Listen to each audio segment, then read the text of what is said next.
కనక మహాలక్ష్మి అమ్మవారు ఒక చెయ్యి తెగిపోయి ఉంటుంది అమ్మవారికి.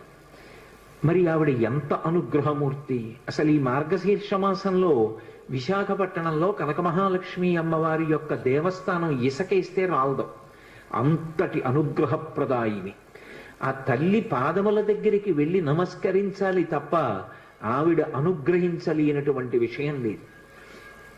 ఈ మధ్య కాకినాడలో నాకు అత్యంత ప్రాణ సమానమైనటువంటి మిత్రుడు, అతన్ని గుండె ఆపరేషన్ చేయడానికి థియేటర్లోకి తీసుకెళ్లారు అని చెప్పి డాక్టర్ గారు నాకు నా ఫోన్కి మెసేజ్ పెడితే, ఆయన్ని రక్షించుకోవడం నా చేతిలో ఉంటుందా?